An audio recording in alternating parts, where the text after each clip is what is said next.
Hi chickens, in this quick video I'm going to give you some ideas on different ways that you can read the court cards. I've spoken in previous videos about how a lot of people do struggle to kind of place the figures into a useful pragmatic context, which is quite understandable really, because they are kind of markedly different energetically and visually in many ways from the other cards. They are their own little kind of islands in tarot, and sometimes it can be difficult to work out how to get meat off the bone, how to make the messages useful for your querents, etc. As I've spoken about previously, I like to see the court cards as different parts of the personality playing out in different relationships or situations. I also like to see the court cards as perspectives, as kind of representations of lenses through which we are seeing something that is occurring, or through which we are actually seeing ourselves and our own nature. This works for me, it might not work for you necessarily, but let me just put a few more ideas out there to help you to get a handle on different ways that you could read the court cards. Firstly, the court cards are no strangers to the notion of action in a spread. So court cards can often arise or be useful in conjunction with a querent's call to action. So you can really think about, for example, if you were giving somebody some career advice when they were starting their own business, for example, or maybe considering leaving work, you could potentially think, what would the action of the Knight of Pentacles be in this situation? What kind of advice for moving forward and progressing positively would the Knight of Pentacles represent? And the same with the others, and the same with any kind of the court families, any of the four court families. Remember, this is what I personally think. Every single tarot card holds wisdom on every single subject. So, for example, if you're doing a reading about work and career, and the spread appears to be dominated by the suit of cups, for example, don't kind of look at that and think, well, this is a duff reading, I can't get anything out of this reading, it doesn't make any sense, where are all the pentacles? Every single card holds wisdom on every subject, and there are no mistakes. The cards that you draw first time are the cards that are correct. The messages may seem a little more elusive or might feel a little bit more inaccessible to you, but when you really delve beneath the surface, the Lovers has something to say about business. The Eight of Swords has something to say about creative autonomy. The Three of Pentacles has something to say about spiritual growth. Every single card holds wisdom on every subject, and this is something that I would stress.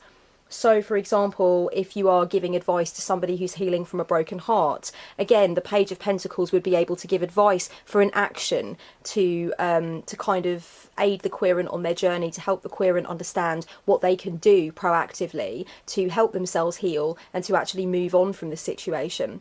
And obviously the Page of Pentacles would give maybe a different list of action points than potentially the King of Swords or the Queen of Cups.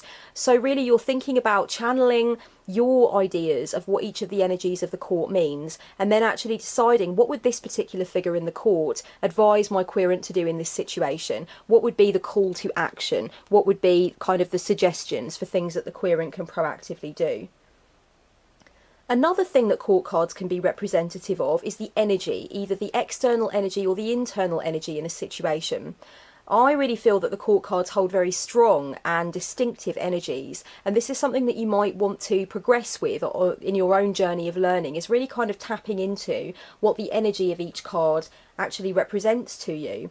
And when we're assessing internal and external energies, what we're doing is we're helping the querent to get clear on exactly what the external energies might be doing to the situation, either positively or negatively, and how to then assess what the internal energy is doing, what the internal vibration is doing. How are you seeing things in relation to how they really are? How are the external energies potentially having a positive or negative effect? So just for an example, what would the Queen of Cups represent to you as an energy, as an external energy, for example? So say if you were looking potentially at a querent's external support system, or you were trying to advise them on who they could potentially go to for advice in this situation, you might say that the Queen of Cups represents an external energy of emotional abundance. This querent has places where they can go to kind of receive guidance and have space held for them, and perhaps what they need to do is think less about getting pragmatic advice or practical tips or anything like that, and think about opening up to somebody who can really help them to drop into their heart, or who really appreciates what it is that they want most of all in the world. Let's talk about the Knight of Wands. I'm just pulling random cards here. The Knight of Wands as an energy we're really looking at, if it's an external energy, maybe lots of high octane change, or maybe lots of kind of new factors coming into being. Perhaps there's a very quick pace at the moment. Maybe it's difficult for the querent to get a handle on that pace. Maybe it's kind of overwhelming.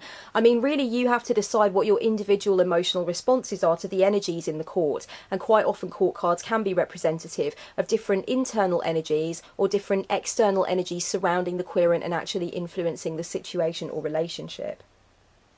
Court cards can be representative of dilemmas. They can be representative of negative thinking cycles that are kind of holding the querent back. They can be representative of certain situations which the querent is finding it difficult to deal with, kind of challenges arising. And again, it's really important for you to do your own exploration.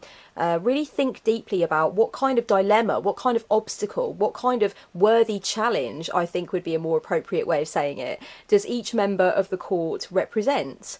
And I'm loath to give loads and loads of examples because, you know, I kind of think that defeats the object of people going on and doing explorations for themselves. But it kind of also at the same time feels maybe stale and stunted not to.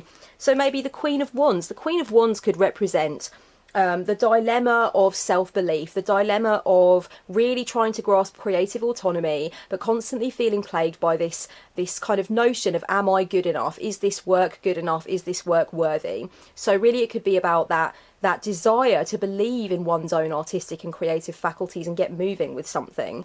The dilemma with the Knight of Pentacles, it could potentially be a dilemma of responsibility and prioritising. What is supposed to be the key focus at the moment? What would be the most responsible thing to do? Where should the focus be placed first so that everything kind of moves along in a structured way that eventually will lead to success on some level? So really it could be about your sense of responsibility, your sense of obligation, and maybe knuckling down. And potentially the dilemma could be one's inability to do that, one's inability to know where to start, that kind of thing. The King of Swords could be a dilemma about making up one's mind, making a conscious decision about how somebody feels about something or someone. It could be really about authenticity. It could be about being scared of saying what you really want to say. So the court cards can be representative of dilemmas in certain situations. Conversely, they can also be representative of solutions. And this is one of the key ways in which I think the court cards are so clever and so useful and meaningful. Because I see the court cards as different aspects of the personality, either dormant or dominant. I think that when we look at the court cards as possible solutions, what we're really doing is helping the querent to channel the necessary strengths, the necessary qualities, or the necessary mindsets which might really be needed to move a situation forward positively. So if we're looking at solutions, we might look, for example, at the King of Cups as dependent obviously upon the spread and upon the surrounding cards. The King of Cups as a solution could have a lot to do with opening up your heart to the situation, allowing yourself to be vulnerable, allowing yourself to really speak from a pure place, and lose those ego defenses, lose those hang-ups, lose that desire to kind of be defensive and self-protective, and really open up, have that communicative dialogue which is genuine, which comes from a deep place within you. And that could be considered the solution to the querent's problem. If we were to look at the Knight of Swords as a solution, the Knight of Swords, you know, it could mean many things, but one thing that jumps to mind for me is potentially the attitude that any action is better than inaction. At certain points, sometimes you've just got to do something. So instead of falling into analysis paralysis and really deliberating and overthinking to the point where the querent has become stagnant, the Knight of Swords as a solution is potentially this advice like, just jump in, just do something, put one foot in front of the other, and then see if new opportunities arise and open up from that perspective. So sometimes it can just be about reminding the querent that stagnation doesn't usually open any new doors. Sometimes if the querent makes a change, then suddenly more doors actually open and opportunity starts to beckon from different places. So that could be the solution in that case. Let's take a look at the Knight of Cups as a solution. The Knight of Cups as a solution could really be to do with the querent's potential dilemma about how far they move into a certain journey, how far they want to take a specific exploration. And it could really be about committing to that exploration, getting started, showing up, being present with that moment, and no longer being afraid of it. The Knight of Cups could also show up as a solution to a dilemma about give and take. Maybe there's a querent who is not sure that they are really getting as much as they're giving in a situation of any kind, professional, personal, spiritual, whatever it is, and they are not sure whether or not they want to actually withdraw the amount of emotional energy that they are investing. And the Knight of Cups could speak loudly and clearly on that from a kind of solution-based perspective.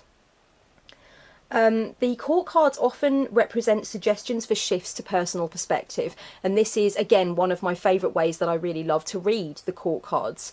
Quite often court cards are representative of a way that we are seeing a situation, and quite often they will arise when it's time for a conscious shift of the mentality that we are using. So, for example, if the Queen of Swords was representative of the way the querent was currently seeing the situation, it might suggest that they're being very objective, very rational, but maybe a little kind of cut and dried, maybe not seeing the complexity in it, maybe trying to see it from a one-sided perspective, or alternatively, it could mean that they are very much in the driver's seat with it, that they kind of know their own mind on it and they're very comfortable with going forward. The Page of Wands as a way of seeing things, you could say that there's a lot of willingness to move into the situation more, to kind of be more available to it, to be adventurous, spontaneous, kind of raring to go, or alternatively kind of standing on the barrier, kind of that feeling of not knowing whether or not to set out on the great adventure and not really knowing what's required, etc. So these examples are really all just things that are coming to mind now. The important thing to note is that when a court card appears in the context of a 10 or 15 card spread, obviously it will be aspected by the cards around it. And that's a really important thing to remember, is that the meaning changes in accordance with the overall energy of the spread, in accordance with the querent and the querent's focus area, in accordance with what your intuition is doing and telling you. You know, you have to look at things like whereabouts is it placed in the spread, what position does it pertain to. But really what I'm trying to do is I'm trying to allow you to look at the court cards outside of that traditional scope of the assumption that they represent another person in the querent's life, because I think that can be really restrictive, and it's very rarely the case actually. So, you know, the court cards can be representative of actions, energies, dilemmas, solutions, perspectives, or a necessary need for a shift in one's perspective. Quite often the court cards show up when somebody is really entrenched in their way of seeing things and maybe they need to think about things differently. Court cards often also show up when the querent needs to get in touch with certain strengths that may be missing or may be kind of downplayed or may be dormant. So quite often the court cards can represent strengths, qualities, personality traits, abilities, things that need to be brought to the fore in the querent situation to kind of help it to run more smoothly. They can also be representative of, you know, traits and qualities that are being used and that are kind of useful, and so it's kind of affirmative, it's kind of reassuring.